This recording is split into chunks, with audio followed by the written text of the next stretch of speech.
Mesdames et messieurs, vous êtes réunis aujourd'hui au siège de la FAO et je voudrais saluer son directeur général, mon cher Graziano, pour discuter dans le cadre d'un colloque mondial qui porte sur le carbone organique dans les sols. Vous le savez, je suis, depuis que je suis ministre de l'Agriculture en France, attaché à cette dimension très particulière qui a peut-être été oubliée pendant trop longtemps des sols en agriculture. Et la COP 21 à Paris, comme celle de Marrakech, la COP 22, nous ont permis de faire le constat, admis maintenant, que les sols agricoles, comme les sols forestiers d'ailleurs, peuvent être des endroits de stockage du carbone. Et en même temps qu'on stocke ce carbone, on accroît la matière organique des sols, donc on accroît aussi leur fertilité. Donc on est vraiment dans un sujet qui lie de manière très explicite la lutte contre le réchauffement climatique par l'atténuation des gaz à effet de serre dans l'atmosphère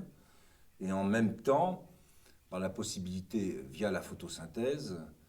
de fertiliser nos sols. C'est un enjeu colossal et ça donne au secteur des terres,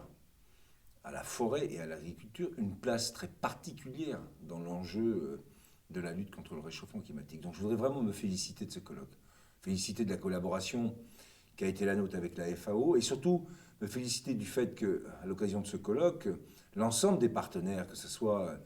au niveau du GSP, que ce soit des partenariats avec le GIEC, que ce soit les partenariats aussi avec la lutte contre la désertification des sols et des terres, tout le monde soit rassemblé et réuni. L'initiative que nous avons prise lors de la COP 21 avec le 4 pour 1000 doit être aussi un partenaire et nous devons travailler tous ensemble pour atteindre les objectifs. Je sais qu'un chercheur australien, monsieur Minasmi, va présenter des résultats qui sont intéressants et qui ouvrent des pistes. Et qu'après ce colloque, le Conseil scientifique et technique du 4 pour 1000 va se réunir. Tout ça doit nous permettre,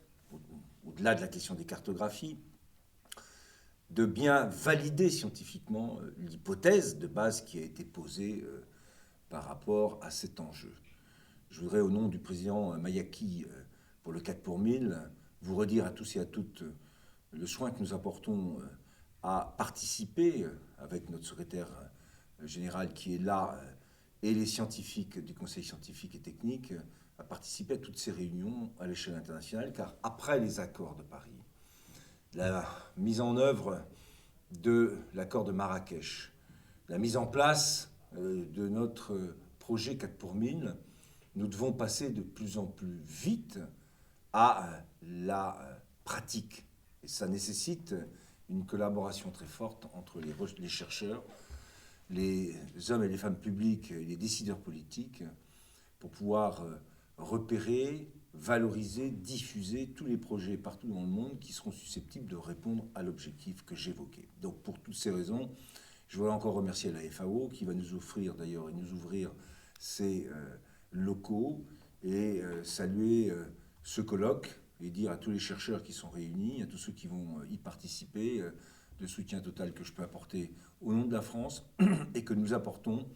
avec M. Mayaki à ce colloque, à cette initiative qui sera suivie d'autres initiatives, mais qui doit maintenant concrètement permettre de réaliser un certain nombre d'objectifs qui étaient fixés dans le cadre de la COP 21 et qui sont essentiels. Et on le sait, et des chercheurs du GIEC nous l'ont dit, s'il n'y a pas une atténuation, s'il n'y a pas un stockage long du carbone dans les sols agricoles et forestiers, eh bien, on n'atteindra même pas les objectifs des 2 degrés qui étaient fixés à Paris. Donc c'est un enjeu essentiel, en même temps qu'il permettra de fertiliser des sols, de reconquérir des sols qui se sont dégradés. Tout ça participe